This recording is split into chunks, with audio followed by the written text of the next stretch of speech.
At Eisner Amper, we are creative problem solvers that take a 360-degree approach focusing on you. We're an award-winning firm with decades of experience. Eisner Amper. Let's get you ready. The rural way of life is about making everyone feel at home. Tractor Supply chose advanced 5G solutions from T-Mobile for Business to transform intelligent customer service.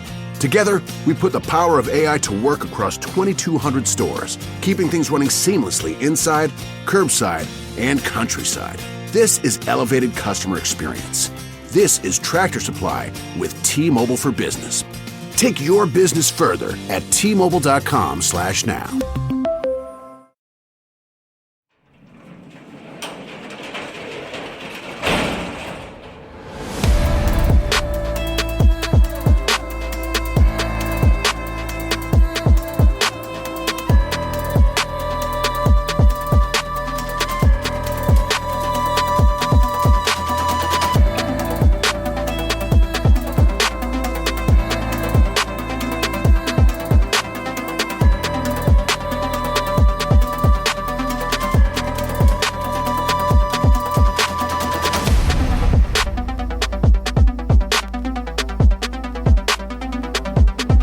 Welcome to True Crime Garage. Wherever you are, whatever you are doing, thanks for listening. I'm your host, Nick, and with me, as always, is a man who is like the Michael Jordan of being a son of a bitch. Here is the captain. Yeah, the roof is the ceiling. It's good to be seen and good to see you.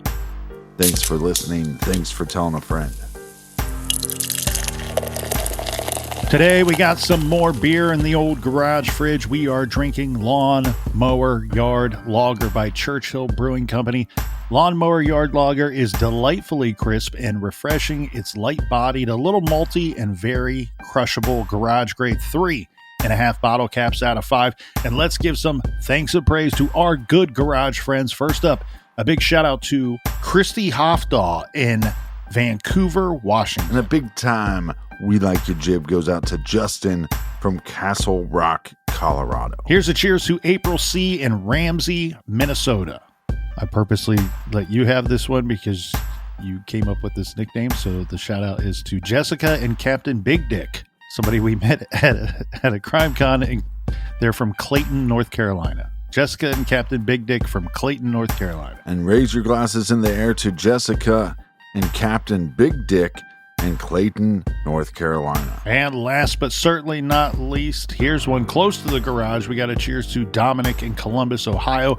Everyone we just mentioned, they went to truecrimegarage.com, clicked on the pint glass, helped us out with this week's beer run for the beer fund.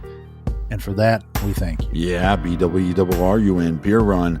If you have a topic that you'd like to hear on the show, whether it's the big show, like we call the Big Garage Show, like we call this show, or off the record, hit us up, Captain at True Crime Garage, and that is enough of the business. All right, everybody, gather around, grab a chair, grab a beer. Let's talk some true crime.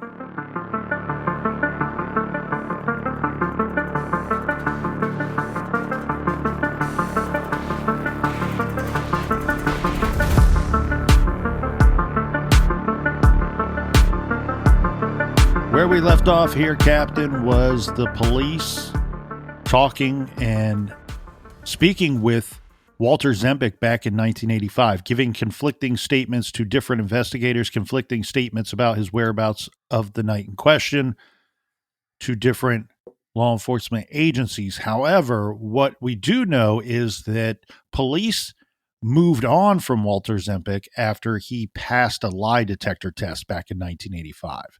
The exam, which was, of course, all centered around on questions if he had killed Lori, revealed no deception. So at some point, they decided to move on from him, and the case went cold until 2008. So let's fast forward back to 2008. Go back to the future here. The cold case investigators reviewed that case file and were struck by these inconsistencies that they were seeing in Walter Zembic's stories. They spoke with his mom, Carol. Now, his mother, Carol, had been interviewed in 1985, but because Zembic had already passed that lie detector test when she was spoken to, she was never really asked about her son's alibi in 85. She was only asked about like his character.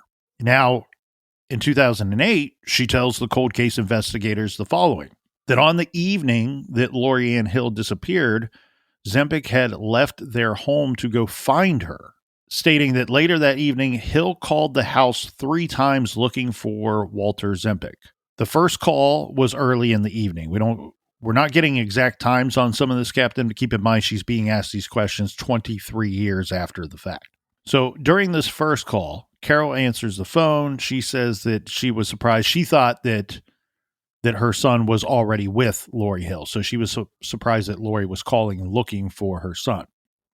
Then she says there was a second call. This took place several hours after the first call.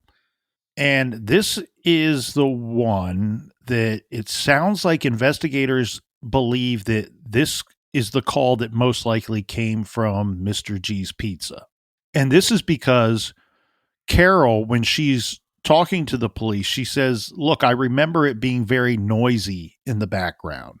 And I also remember Lori being very angry when I told her, look, I already told you he's not home. So he's still not home at this time, several hours after the first call. Well, this call could have came from the party as well. We don't know if she made a call from the party. That's a good point. And we also don't have timestamps for these calls. Exactly. So she also remembered that Lori was again very angry during a third call, which she says she believes was 1 hour later, approximately 1 hour later. She even swore at the mother, saying something nasty to the mother, and then hung up on her. During the third call, though, the mother, Carol, says that she couldn't hear noise in the background. There wasn't a bunch of noise in the background like she had heard on the second call. Carol further remembered that the phone rang 2 more times that night. The first of those 2 was very late. Again, this time it was Hill's sister, Lori Ann Hill's sister, Rachel, calling looking for her. Carol remembered that after that phone call, her son, Walter Zempic, came home with his friend, whose last name Carol remembered being Lonsway, Lonsway. We would later learn, so she doesn't know this in her statement at this time when she's giving this statement in 2008. We would later learn that a friend of Zempic's did exist with the last name of Lonsway, and his name was Willie Lonsway. So Zempic's mother, Carol, stated that Lonsway was a good friend of Zempic's and that he was around Zempic's age. Carol noted that Zempic was drunk when he came home. Later, the phone rang again. She says again it was Lori Ann Hill's sister reporting that Lori was missing. Zempic then said that he was leaving to go to Lori Hill's parents' home, and he left with Willie Lonsway. Upon questioning by the investigators during this interview, Carol was consistent in her memory of the events of October 25th, 1985. It's interesting, too, here, Captain, that not only does she say she remembers it, but she appears to remember that quite clearly, being able to give some decent description to some of the phone calls and the order of the events. Now, regardless of how much weight and credibility we want to give to Walter Zempic's mother's statement in 2008, we need to note that is completely inconsistent with what Walter Zempic told investigators in 1985. Both stories, right? Both stories that he gives. Now, in 2008, we have Walter Zempic. He's living in Strawberry Plains, Tennessee. Strawberry Plains forever. Investigators traveled there to speak with him, armed with a search warrant for his DNA.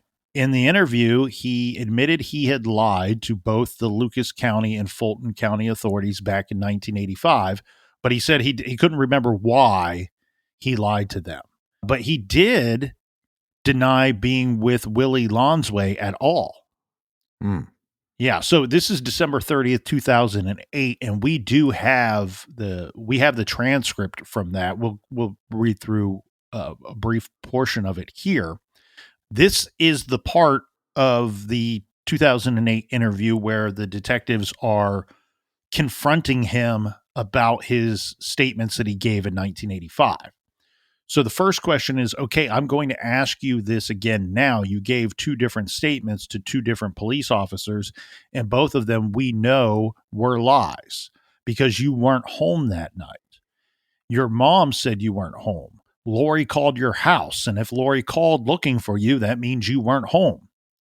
Walter's answer, right. Question, so we are clear. The 29th, 2 days later, and then on the 1st, 3 days later, you talked to police. All of this is fresh in your mind. They're talking about all of this is fresh in your mind at the time. Right. They say, what did you do on that night? And you said, well, I was home at 7 o'clock and I went to sleep at 11, which isn't true because your mom said you weren't home. Answer, right. I wasn't home. Question, then 4 days later, you talk to different police. They say, what did you do? I went to Southwick, meaning the mall that he had mentioned, hung out with this girl. I can't remember her last name. She was at my house from 10 till 2, which wasn't true, right? She wasn't at your house from 10 to 2. Answer, no. Question, so that's twice. That's two stories that weren't true that you'd given to police just after your girlfriend is found murdered. Answer, uh-huh. And affirmative is the response given there. He's agreeing with what they're saying. Well, I can say if I'm law enforcement, if I'm a detective and somebody is inconsistent and somebody's lying, that's like giving a dog a bone, and I would have a hard time letting go of that bone. Yes, and clearly in 2008, that's the investigators' feelings as well. Right. If it were me there interviewing him, I wouldn't show any signs of this. I wouldn't react to it or I wouldn't say anything, but it would be surprising to me for him to just so casually agree. Yeah, I did lie. Yeah, I did give two different statements. Like, he doesn't seem to try to talk his way out of that. It's kind of strange, though, that he doesn't remember. He's basically telling law enforcement, yeah, I lied, but I don't remember the reason why. But you have to remember, he's a young adult at this time. So is it just possible that he just got scared initially? Like, yeah, she was my ex-girlfriend. Yes, she was calling me. You know, we know what happened to her. We know that her body was found. Is it a possibility that he's just scared that somehow they're going to try to pin this on him? See, dude, I can totally agree with that because, I mean, like you said, he's 18 at the time when he's first questioned. She's missing for a period of time, and then she's found. If he had nothing to do with this, no one could imagine their ex-girlfriend being found dead in a cornfield days after being reported missing. And now we fast forward to 2008 when they're questioning him in December of 2008.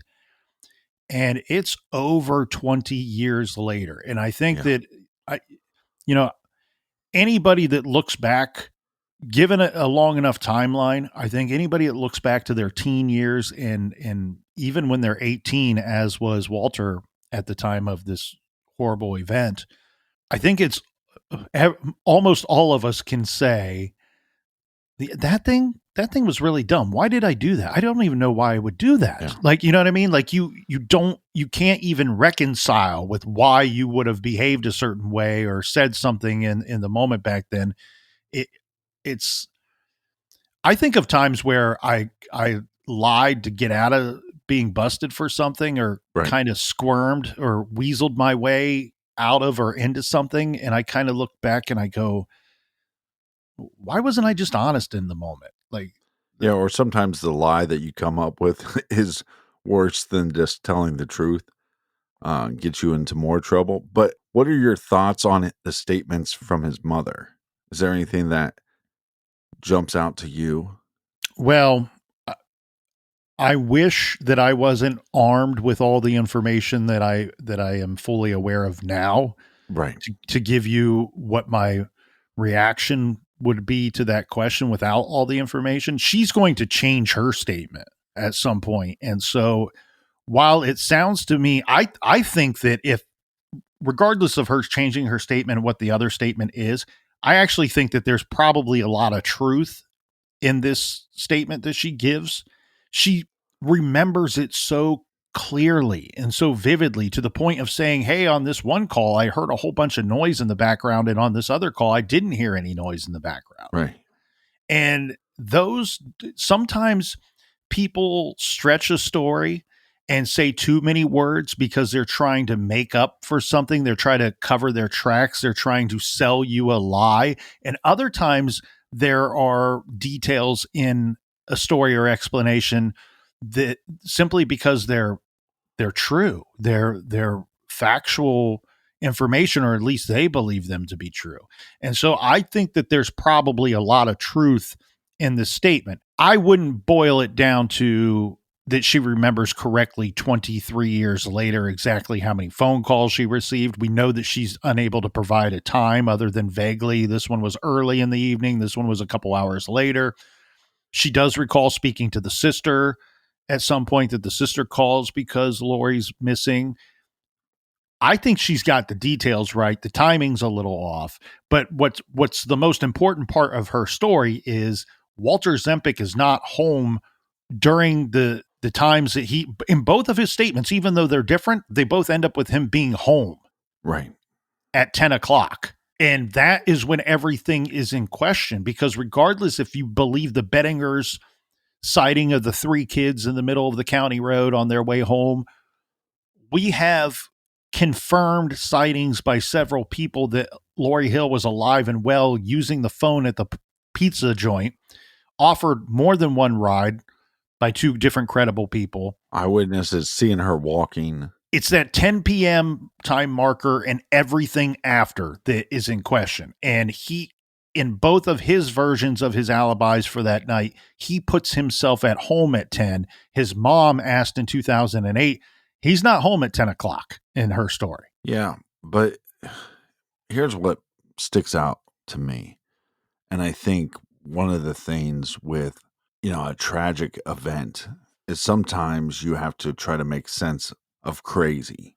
But as you know, sometimes in these cases, there's logic to it. There's reason to some of this stuff. And so what sticks out to me, if I'm law enforcement, that where I'm confused by is I have this individual that's lying to me. Okay. Inconsistencies, changing stories multiple times. And then in the future, now he is now telling me, yes, I did lie. I don't know why I did. But what she says that sticks out to me contradicts the end result, in the sense of, she says, well, I got these calls from his ex-girlfriend. He's 18, she's 14. They, like we said, they either dated for a few months or maybe it was even a little bit longer. But she's calling for help, essentially, or calling, that's what he believes. And we have the call from the sister. So then what does he do? He goes out. Now, whether he's by himself or with a friend, he is going out. The sister is calling for help because she can't find her sister. Because yes. Lori's missing. According to Carol's statements, Lori isn't calling looking for a ride. She's simply calling looking for Walter Zempic. But what I think sticks out to me, which would be confusing if I'm law enforcement, is he goes out, whether it's by himself or with a friend, to go look for her. And so to me, that is an act of kindness, of caring, of, did something happen? Did she go, did he know she was going to this party? Did he hear about this altercation? But to me, it's an act of kindness or caring that I need to go find her. Her sister said she's missing. I'll go look for her. I'll swing by her parents' house or whatever. So to me, that's an act of caring, as opposed to what is the end result. We have a murdered 14-year-old in a cornfield. So do you see that as conflicting? The act of caring? No, I'm saying, like, if I'm law enforcement and I hear the statements from his mom, it doesn't seem like there's no confrontation between Lori and Walter that we know of. So it's just, it doesn't seem to make any sense of why would he want to find her and kill her, and then also he tells his mom, well, I'm going to go look for her. So I don't know. It just kind of contradicts the ending. Right. But I mean, I get that it could be viewed as an act of kindness, but I mean, if you give me the afternoon, I'll give you a baker's dozen of people that killed somebody and then went out and joined a search party to look for them. I think the big part that stands out to me here is, regardless of why he lied, he's not there at 10 o'clock. He's confirming that in 2008. And both of his stories in 1985 put him at home at 10 o'clock and then staying there for the entirety of the night after that 10 o'clock marker. His mom's story is not that. His mom's story is that he wasn't home until it was notified that she was missing. Remember, Rachel doesn't go out looking for her sister until what is close to 2 a.m. That's 4 hours after that 10 o'clock marker. And so what stands out to me, I find it incredibly weird that if he did go out and look for her, as his mom says, which I believe that he did, that is not anything that suggests that he is guilty, right? Like, I don't understand why in 1985 he didn't tell them that he went out looking for her at 2 o'clock in the morning. Further, I want to point this out. We do know, based off of the reports, off of the paperwork, that Walter Zempic in 2008 was interviewed on December 30th. What we don't know is when his mother, Carol, was interviewed in 2008. Right. Because I wonder, is there a chance that mom is interviewed prior to December 30th and she calls her son and says, "Hey, you're never going to believe this. The sheriff's department showed up today and remember your old girlfriend, Lori Ann Hill, from when you were a kid? They were asking me about her disappearance and about the night that she disappeared." I mean, it's like 20 some years later, right? Yeah. And son is asking I mom, agree, "Well, that's highly likely. Yeah. What did you tell him?" And she tells them tells him what she told them. And now he is armed with information. Oh, they're probably going to come and talk to me because I remember telling them something different.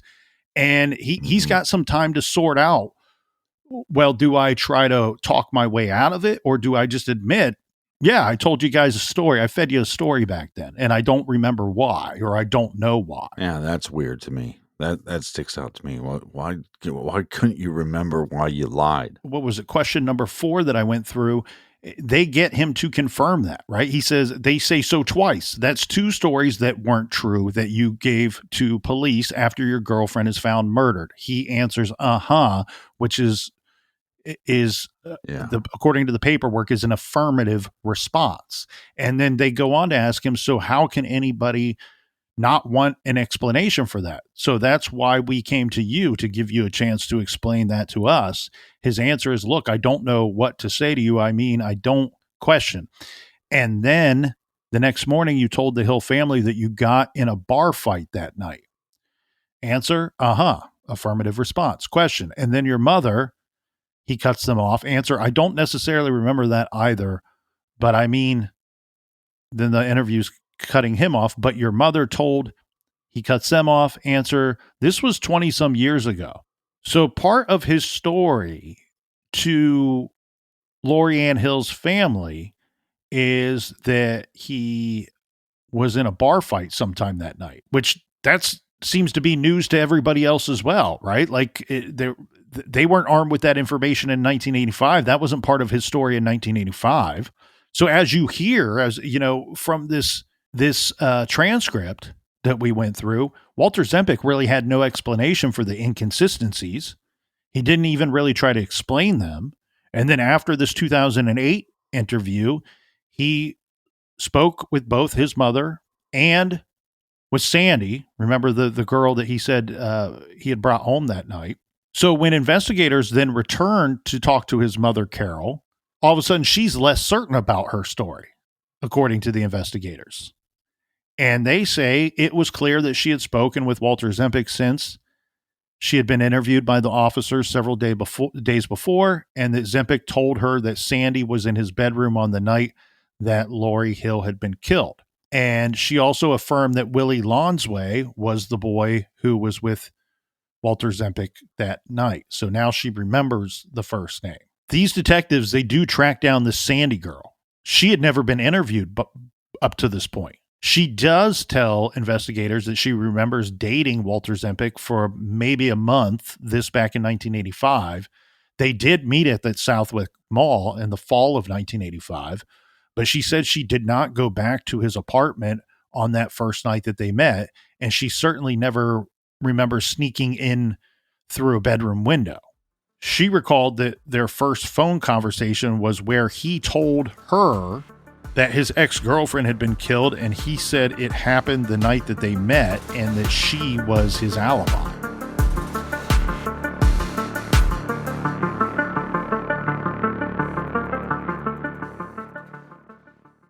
Have you had that moment where your kid asks for help with homework and you're like, I haven't done this since middle school? Or maybe your child's ahead of the curve and getting bored in class. Whether your kid is struggling or soaring, IXL can make a real difference. IXL is an award-winning online learning platform that helps kids really understand what they're learning. It covers math, language arts, science, and social studies, from pre-K all the way through 12th grade. It's designed to be engaging, personalized, and yes, actually fun, with encouraging feedback that keeps kids motivated. Don't miss out. IXL is used in 96 of the top 100 school districts in the U.S. 1 in 4 students in the U.S. are learning with IXL. I have friends and family that have used IXL for years. It's great for the summer months when there's no classes, so you can stay on track. And it's even better when there are classes, trying to get ahead. Or maybe your kid needs help studying for tests. Most kids need help in specific areas. I know that I did. And IXL is a great way to keep your kids on track or to get ahead. Make an impact on your child's learning and get IXL now. And True Crime Garage listeners can get an exclusive 20% off IXL membership when they sign up today at IXL.com/garage. Visit IXL.com/garage to get the most effective learning program out there at the best price. This show is sponsored by BetterHelp. The importance of maintaining your mental health has gone overlooked for many years in this country. Mental health awareness is growing, but there's still progress to be made. Many people avoid seeking mental health support due to fear of judgment or stigma. When people hesitate to get help, it doesn't just affect them, it impacts families, workplaces, and entire communities. This Mental Health Awareness Month, let's encourage everyone to take care of their well-being and break the stigma. The world is better when people are healthy and happy. BetterHelp has over 10 years of experience matching people with the right therapist from their diverse network of more than 30,000 licensed therapists with a wide range of specialties. BetterHelp is fully online, making therapy affordable and convenient, serving over 5 million people worldwide. Easily switch therapists at any time at no extra cost. We're all better with help.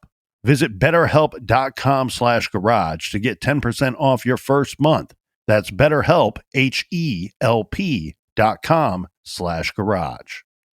If you're a pet parent, you know about Chewy. And when they say that they have everything you need to keep your pet happy and healthy, they're not messing around. To keep them happy, Chewy has over 100,000 products from all the brands your pet loves at prices you love. Food, treats, beds, you name it, they have it. And it gets shipped directly to your door. I love Chewy. More importantly, my dogs loved Chewy as well. It's a fantastic service. The selection is huge. There's so many options to choose from for all variety of pets, not just dogs. But the thing that I loved the most was the auto ship feature. One of my dogs had a dietary concern that required a certain brand and make of food that was difficult for me to get and difficult for me to find.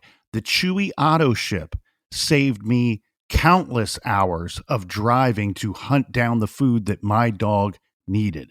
And the excitement from the dogs when the box would arrive with treats and toys for their enjoyment.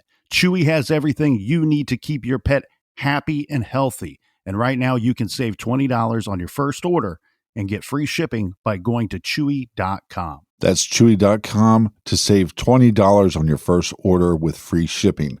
Chewy.com. Minimum purchase required. New customers only. Terms and conditions apply. See site for complete details. Treat yourself and treat your pets with Chewy.com today. As temperatures climb, it's easy to fall into the same old routine. Familiar tanks, worn-in shorts, and the usual lineup.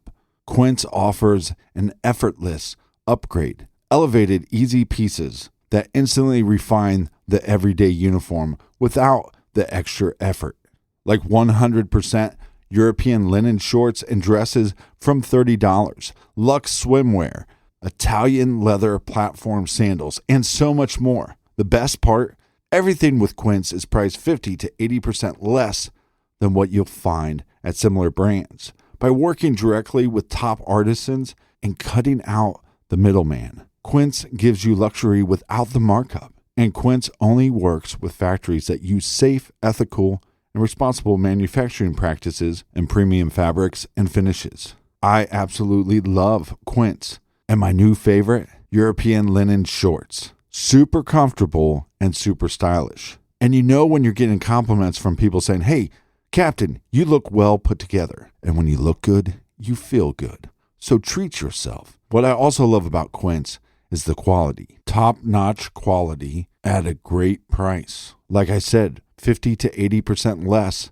than what you find at similar brands. Treat yourself with Quince. Treat your closet with a little summer glow up with Quince. Go to quince.com/garage for free shipping on your order and 365-day returns. That's QUINCE.com/garage to get free shipping and 365-day returns. Quince.com/garage. Treat yourself with Quince.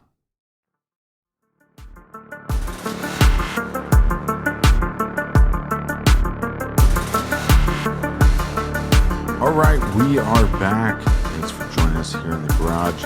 Cheers to you all, and cheers to you, Colonel. Cheers to you, Captain. So these cold case investigators, they even tracked down some of the other names that they were seeing in their old case file. Some of these people, their names were in the file, but they had never been interviewed. And one of those persons was a lady named Linda Ferrasso. She was a family friend of the Hills. She recalled that on October 26th, so this is the day after Lori is missing, her body's not been found yet. She recalls that Walter Zempic was helping her post flyers looking for the missing girl. And she said that she noticed that he had scratches all over his arm that she said it looked like he run through a rose garden. And she overheard him telling someone else that he had gotten into a bar fight the night before. After 8 months of investigation, in 2008, Walter Zempic was arrested at his home. Fulton County detectives announced the cold case arrest to the media, and they blared it with headlines screaming about the cold case, kidnap, rape, and murder at long last being solved. Walter Zempic he waived extradition, was transported to Ohio to face these charges. He pled not guilty on both counts, and bond was set at $1 million. So really, a lot of this is going to boil down to trying to reconstruct his actual whereabouts on the night of the murder. And now we have to introduce his defense attorney.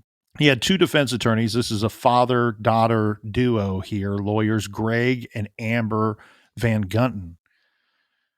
They filed a series of motions, 36 of them, including a motion to dismiss the case because they argued that their client's defense was prejudiced by the passage of 24 years since the murder, because some of the witnesses had died, moved on, forgotten, or just plain vanished, they argued.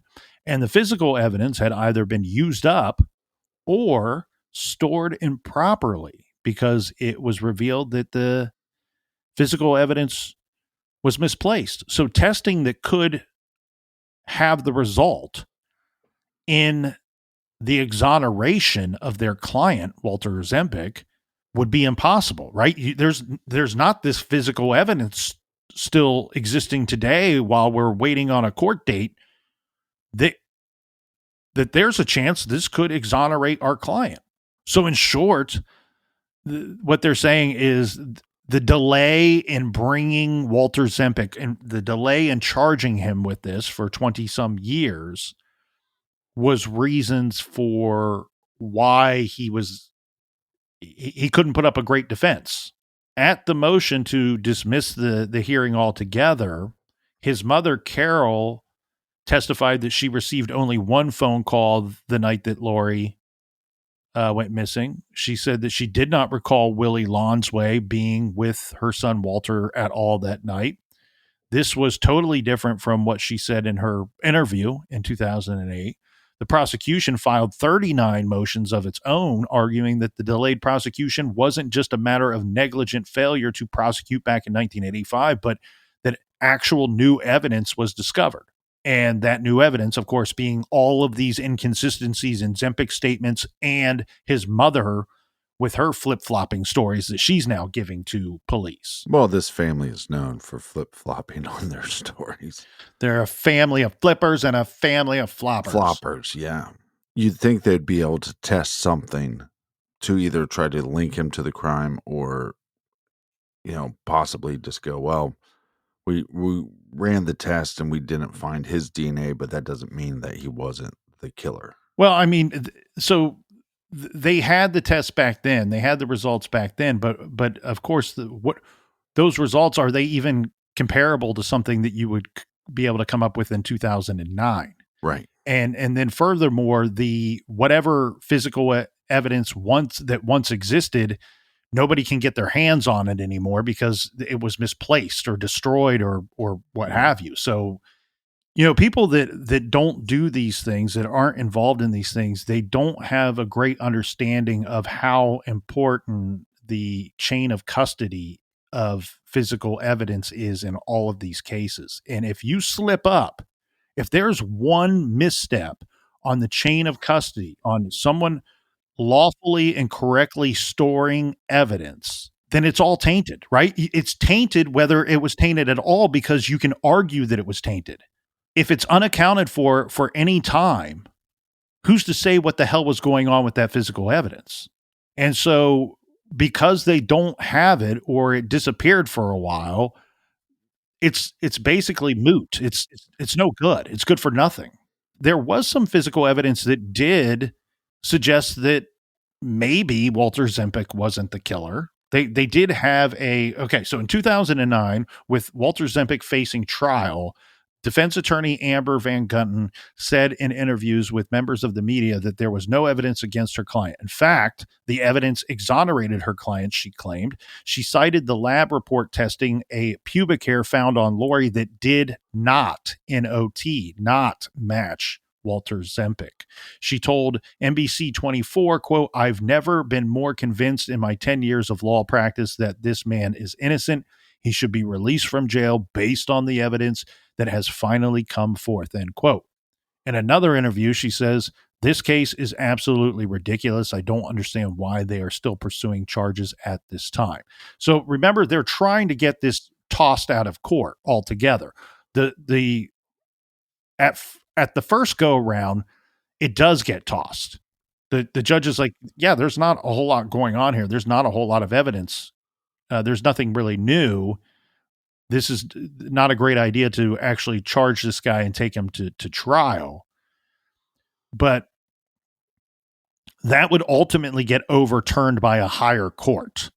And without going through all of those court proceedings that took days and days to sort through, what we end up with is the case was going to go to trial in 2012. The state's first witness being Craig Rupp, the guy that was, dating Lori at the time. Remember, he said he never saw her after she left the party that night. He told the jury that he had heard that Lori had been concerned that she was pregnant. And he said that he met Walter Zempic during the search for Lori. Zempic telling him that Lori had been about to dump Craig, and if she was pregnant, that the baby was his, Walter Zempic's. But with this fight, because this fight that Walter says he got in, this bar fight, do we have any eyewitnesses to this fight? Well, I don't think that it's even a a sticking matter, because when he's interviewed in 2008, he says he doesn't remember a bar fight. Right. He may have told one or two people that back in 1985, but now he's admitting that his statements were inconsistent, that he lied to police twice in both of those statements. And then when asked about the bar fight, he's saying, yeah, I don't remember saying that. Yeah. I don't remember that. Doesn't remember why he lied. Doesn't remember the bar fight statements. Very fascinating. Now, during this trial, we also get some, there, in these true crime stories, Captain, there are certain things that I'm a sucker for, and I don't know why this part of these stories always intrigues me. Maybe it's that if I were ever to be on a jury, I've been called for jury duty at least once that I can recall, but I always think that it's neat when they go out to a scene. So the jury was driven to Swanson to view the spot where Lori was last seen, and then into that rural area where her body was eventually found. They heard the testimony, obviously, from the men who found her body. They heard testimony from first responders and the medical examiner. And they also heard testimony from Lori's friends and family about the circumstances of her disappearance and death. But okay, so what actual evidence do they have against Walter Zempic at this trial, right? Because you're going to have physical evidence. Correct, right? What we end up with, and you're going to love this. Oh, this is going to get your goat, my friend. We have a jailhouse confession. 3 months. So 3 months after he's arrested, there's this guy named Steve Moden. But hold on. When there's no physical evidence and there's no other really hardcore evidence, they always seem to get a confession. Well, because jailhouses are often filled with liars and cheats who probably are willing to make a deal to benefit themselves. Right. And throw anyone under the bus at any time. That's why I always look at these as like with a side eye, right? Yeah, like and I would find these more credible if the person didn't ask for anything and didn't receive anything, because sometimes you don't ask for anything, but the law enforcement agencies that you're helping out with this confession will give you something even if you don't ask for it. So here's the thing that boggles the brain, right? So like if I'm just some dude, which I actually are, yeah. But if I'm some dude, not in a jailhouse, not in a prison, Mr. Joe Citizen as I am, Mr. Civilian, and I call up the police and I say, hey, this guy I know, he confessed to murdering somebody, and or hey, I know you're investigating such and such, and this person admitted it to me, told me that he did it. Typically, what is their protocol? They'll mic that guy up. They'll mic me up and try to get that story out of him once again, or they'll tap my phone and try to get him to tell me the story once again, right? Why in the hell in all of these jailhouse confessions, there's only one that I can think of where they actually mic'd up the inmate. And in that scenario, they only mic'd up the inmate because he was placed there. He was working undercover. Why not mic up this Steve Moden and see if he can get Walter Zempic to repeat what he once told him? They never seem to do that. They just like, wheel his ass into the courtroom and have him testify, and we'll see let the jury sort it out.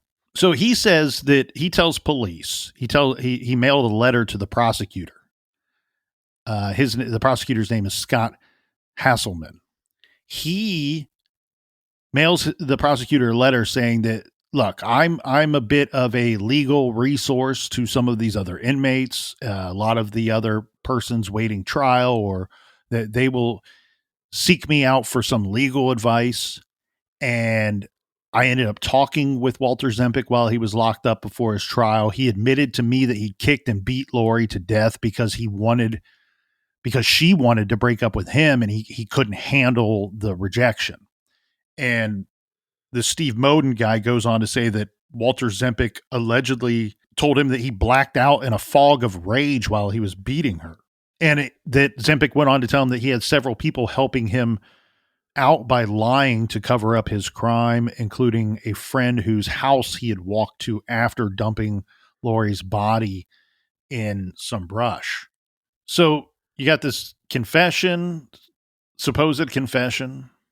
You have a couple people that do testify that he had scratches on his person. You have the inconsistent statements. And then the rest is all like, take it for what you will, right? Like, was he jealous? How jealous was he? Was she rejecting him? Could he handle the rejection?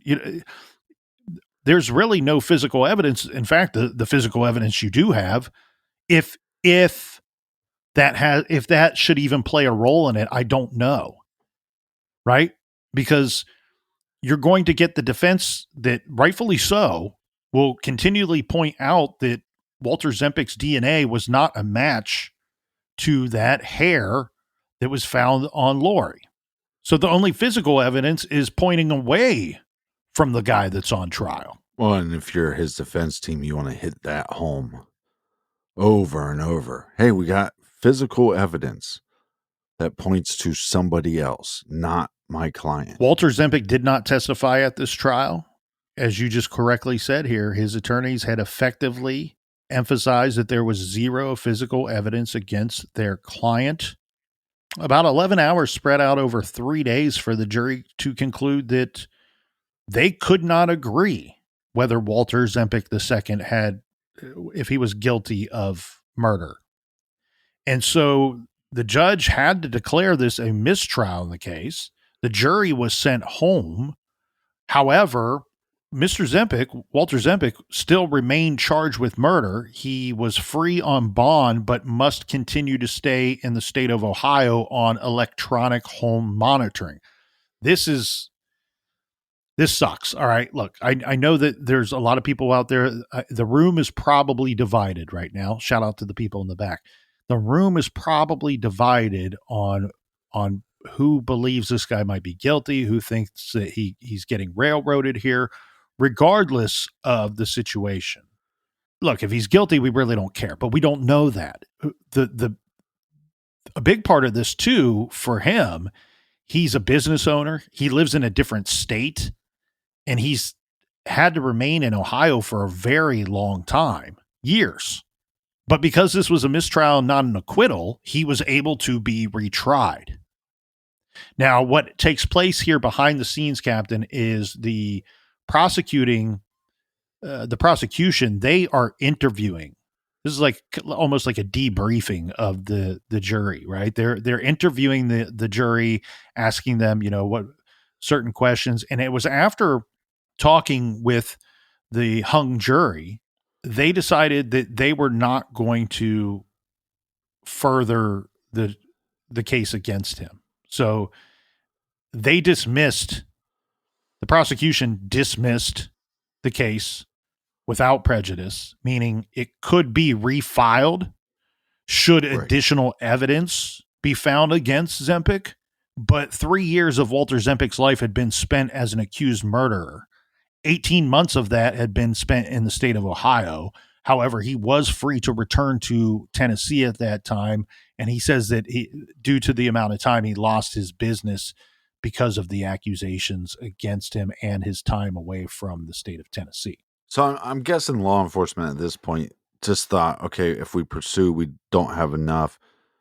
It's been some time that has passed, but maybe if some more time passed, that we'll be able to build a stronger case against him. Yeah, this is one of those tough ones where you can see maybe not just a garage divided, like I had mentioned, but maybe a house divided amongst some of the law enforcement officers and even the prosecution of, is this a situation where we have the guy, we know who did it, we just can't prove it in court? Or is it a situation where maybe they got the wrong guy? It's the hair evidence for me that makes this all very shaky, right? Like but what does that hair evidence mean? And I hate to be going down this road because I'm somebody that with the Porchlight Project, we DNA is the holy grail for us in our cases. And it often is telling us who is responsible for what. In this scenario, it's simply a hair found on her person. We know that her current boyfriend, Craig Rupp, he says they went to this pond to spend some time together. His words. What does that mean? Did they do everything except for have sex that night, as he says? Right. It appears that, based off of the evidence that they collected in 1985, that she was either sexually assaulted or did have some kind of had sex with somebody that evening. But what I'm getting at is I do believe that there's a world where Craig Rupp or somebody else left that hair on her person and Walter Zempic then later killed her. I believe that that's a possibility. I also believe that there's a world where he's completely innocent and lied about where he was that night because he was a dumb 18-year-old kid and scared. What we do get is a lot of more drama in this case. So nothing happens publicly after Zempic walked on the case until, let's go to 2014. We have Rachel Hill, Lori's older sister, and Walter Zempic both appear on the Dr. Phil TV show. Now, a lot happened. I'll give you the old Colonel's summary here. Of course, Rachel Hill was full tilt on Zempic's guilt. Basically, it was evident that since the arrest of 2009, her rage against him had been festering inside of her, and it was only heightened by them not being able to get a guilty conviction. Rachel told Dr. Phil that when the relationship ran its course and Lori moved on, Walt, she refers to him as Walt, did not accept this. Quote, he was a stalker, she said. She said Walt gave Lori an ultimatum and then she was killed. Rachel laid out the last hours of Lori's life for Dr. Phil about her going to the party, arguing with her boyfriend, and being seen by neighbors walking alone toward home. Then she went missing, and Walt was a crying mess, huddled in a fetal position, an extreme reaction, maybe. Like maybe he's overreacting on purpose. Maybe he's putting on a show. Rachel told Dr. Phil that when Lori was found, the damage to her sister's head and face was so bad that her father told the girl's mother that Lori had been shot. There was a hole in the center of her forehead. Her right ear had been missing, been eaten by animals. The Hill family she says the Hill family never suspected Walt back then. Rachel said that he was the best man at her wedding. He spent time at their house after Lori was killed, stored a car there for a period of time. But she says that she began to suspect Walt in 1991. That year, I guess Walt had taken her, Rachel's babysitter out on a date, and Rachel walked into the room and found Walt attacking the teenage girl, beating her, and in her words saying, trying to rape her. She says that she chased him off with a shotgun, and that's when the thought came to her, well, maybe he had done the same thing to my sister. She went on to tell Dr. Phil that when police went to serve the warrant on Walt for this incident, so this would be 1991, that he had photos of Lori on his walls and his bedside table. They found her earring, Lori's earring that she had worn the night she was killed. It was all bent and misshapen. Rachel said that it was misshaped because she had been hit while, the earring was still in her ear. She said that Walt told police that the family gave him this earring as some kind of memento of Lori. She denies this when he says that. She told Dr. Phil that, quote, I am 100% positive that Walt is my sister's killer beyond a shadow of doubt. And then she called Walter a psychopath. Earlier during the week of the Dr. Phil taping for the show, Rachel admitted she had been admitted to a psychiatric hospital because she had threatened to kill both Walter Zempic and his attorney, Amber Van Gunten. I mean, look, this is not a great way to handle your problems. I can maybe reconcile with the idea of going after Walter Zempic, but I don't know that you need to threatened to kill the attorney as well, but clearly she's not in her right mind. She did say she was honest about being admitted to the psychiatric hospital. She did say the hospital, they were keeping me safe from hunting Amber and Walt down. Rachel said that she promised her father on his deathbed that she would kill the man who killed Lori. And she was determined to keep that promise. Yeah, but you have to figure out who it is first. You have to figure out who it is first. And she did say that when she was able to clear her mind, clear her thoughts, she changed her mind on wanting to carry out that promise to her father because she was older. She had 5 granddaughters. She had a family. She had many more reasons for staying out of prison than just the one for getting even and getting that eye for an eye that her father wanted. But this is a strange and bizarre scenario, right? She's not seen the accused since the trial that he walked away from. And now they were going to be face to face on set together. Well, this is a Dr. Phil special. This is what he does. This is what he does. Yeah. This is what old Phil does. One day does. he's going to put us face to face and have it out. One last go around. At some point, she can be overheard asking Dr. Phil if his security guards were present because she wanted to make sure that if needed, they would be there to stop her from hurting Walter Zempek. So Zempek said in a pre-taped interview, when they pre-tape something and then later they air it on the show, he's saying in that pre-taped interview that Rachel was fixated on him. He says, "I've always been in love with Lori." He maintained that he and Lori had started talking about getting back together. And that night she was supposed to leave the boy that she was seeing at the time. He said, in essence, she was at the party. I was at the mall with some friends. That night I got a call from the police around 1:30 a.m. asking if I had seen or heard from Lori. I said no. The next day I saw Rachel at her house and helped search for Lori. He denied having any scratches on him of any sort. He said he was crushed when Lori was found dead. He did go on to tell the show, "Hey, look, I passed a polygraph exam back in 1985. My DNA was tested against the DNA on Lori's body. It didn't match." And while he's trying to defend himself and point out reasons why he might be innocent, Rachel starts spouting off, "I hate you. I know you killed Lori." Rachel said, man, this is disturbing.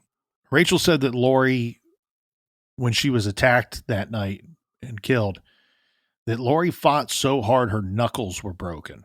Her argument was that the DNA was so disintegrated, there was nothing left, that he could not have been cleared by DNA. He did. This is odd because we know he had a different stance on this when interviewed in 2008. On the show, and maybe he was just trying to present himself in a certain light, a bad light, but he did deny lying to the police. He said he did give 2 conflicting stories about that night, and one he just left out the facts that he was with a girl that night, right, with the Sandy girl. Now, of course, Dr. Phil's not going to allow this to stand, right? We know his mojo. So now you can see him armed with the transcript from the interviews, and he's going to confront Walter saying like, "Look, man, in this interview, you admit that you lied. So don't sit here and tell us that you didn't lie to the police. You admit it right here. We have your words." So Walter gets all kind of shifty during this part. He's kind of denying it again. Yeah, but you can be a liar and not a murderer. True. And in his defense, he has a different answer for it at this time. He's saying, "Look, yes, I gave them 2 different stories. The only difference in my stories is that I left Sandy out. In the second story, right, in the second story I gave them, I didn't leave Sandy out." And he's saying now to Phil, Dr. Phil, "I was young, I was scared, I was nervous when I was talking to the police back in 1985. And of course, Dr. Phil's going to point out, "Look, this looks very suspicious." And look, I don't like Walter in this part, but I can agree with both Dr. Phil and Walter's statements when he's confronted. And Dr. Phil pushes him even further, challenges him even more. Why did you give, at this point, Dr. Phil is saying 3 different alibis. The rebuttal here is that Walter's saying, I always said that I was at the mall.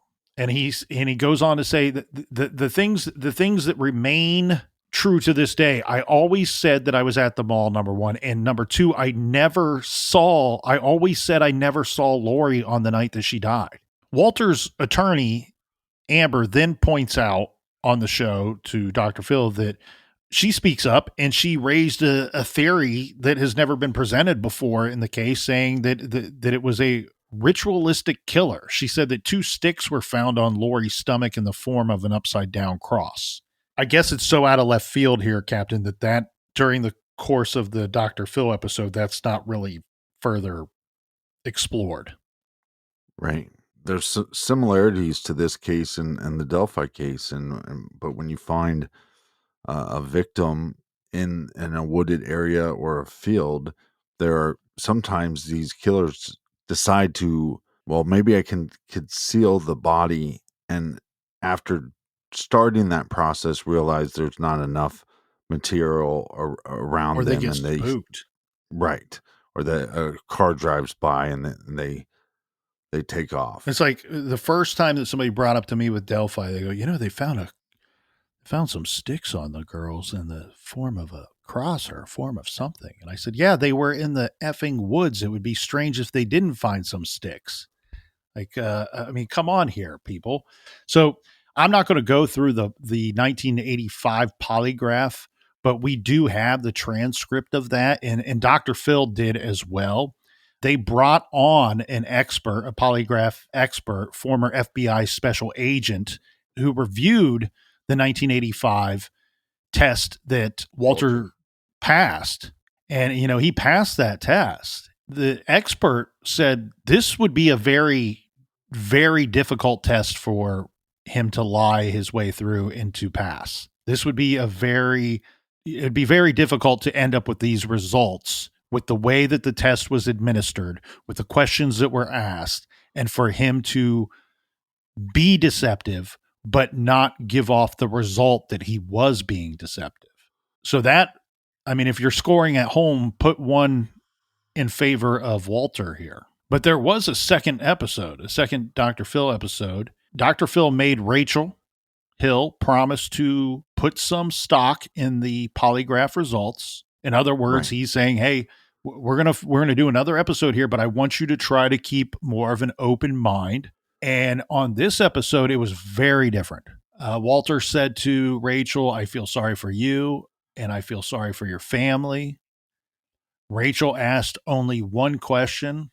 The purpose of this second episode here, Captain, was they were going to administer polygraph examinations of both Rachel and of Walter. This would be Dr. Phil's team doing this. And that's why he's saying, look, we know that he passed the polygraph in 1985. We're going to give him another one today. We're going to give you one as well.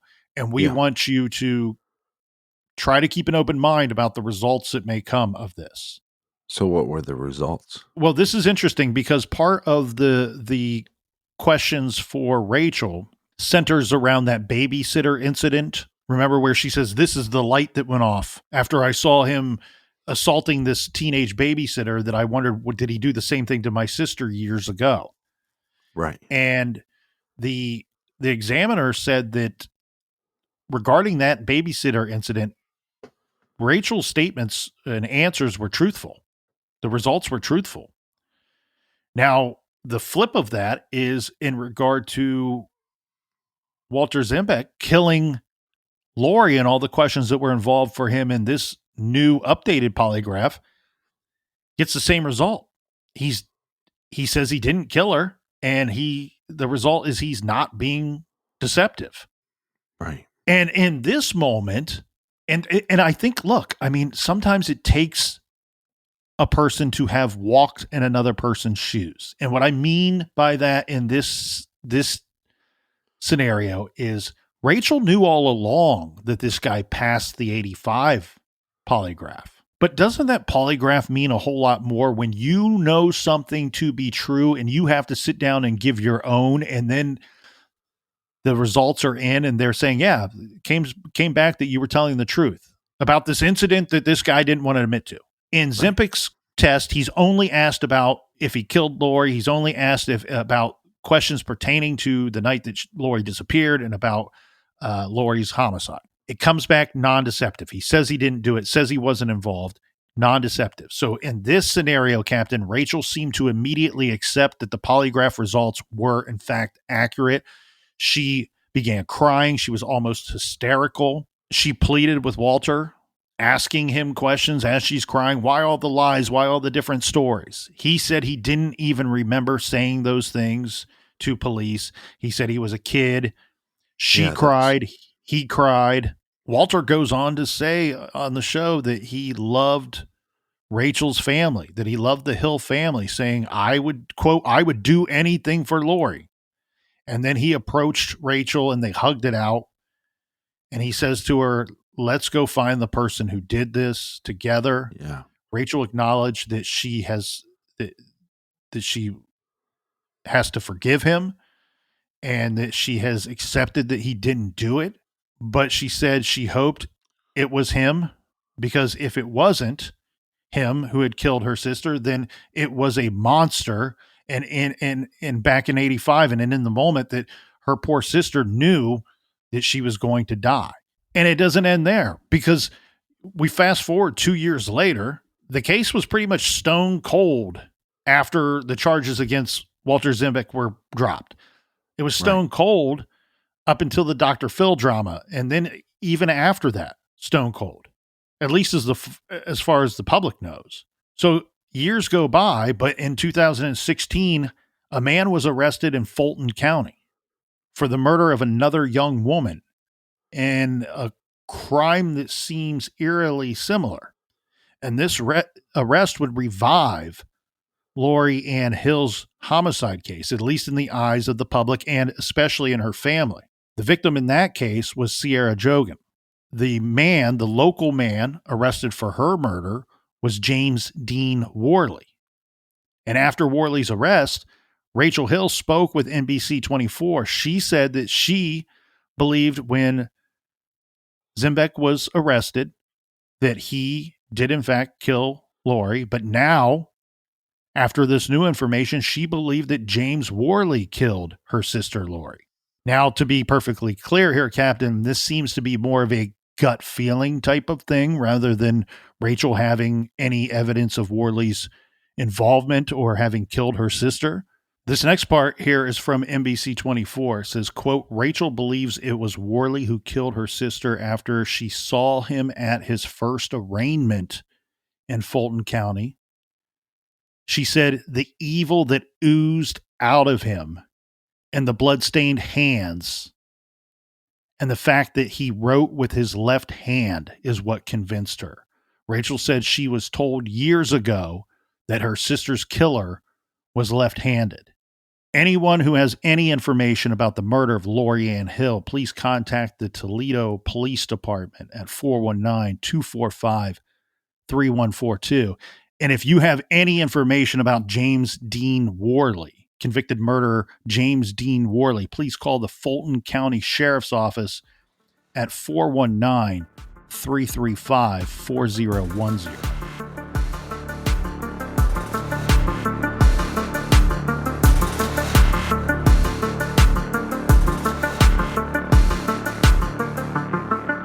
I want to thank everybody for joining us here in the garage each and every week, and thanks for sharing these cases on social media.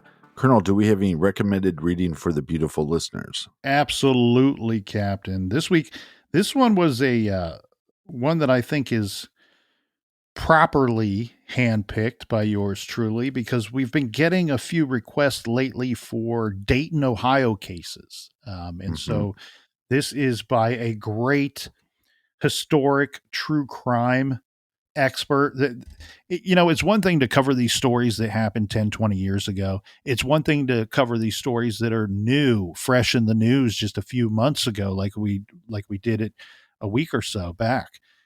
All of these cases are unique, but it's incredibly difficult to go way back in time and find a good deal of information and historic facts to piece together a story about an old true crime story. And Sarah Cashall does it better than most. And we've recommended some of her books previously on True Crime Garage, but this week we are recommending it's called Murder in Victorian Dayton, the tragic story of Bessie Little. The murder of Bessie Little and the trial of her murderer rocked Victorian Dayton. Believing herself pregnant and desperate to save her reputation, young Bessie tried to force her boyfriend to marry her quickly. Instead, he took her out for a buggy ride, shot her twice in the head, and dumped her body in the river. When she was discovered, he tried to convince everyone that she had committed suicide. We talked about a dramatic trial this week on True Crime Garage. We talked about the drama on Dr. Phil. There was a dramatic trial in this case as well. So go out and check out this great book, Murder in Victorian Dayton, the tragic story of Bessie Little. You don't have to write that title down now because you can go to our website, truecrimegarage.com, click on the recommendation tab, and we have podcasts, documentaries, and other books recommendations there for you. And until next week, be good, be kind, and don't limit.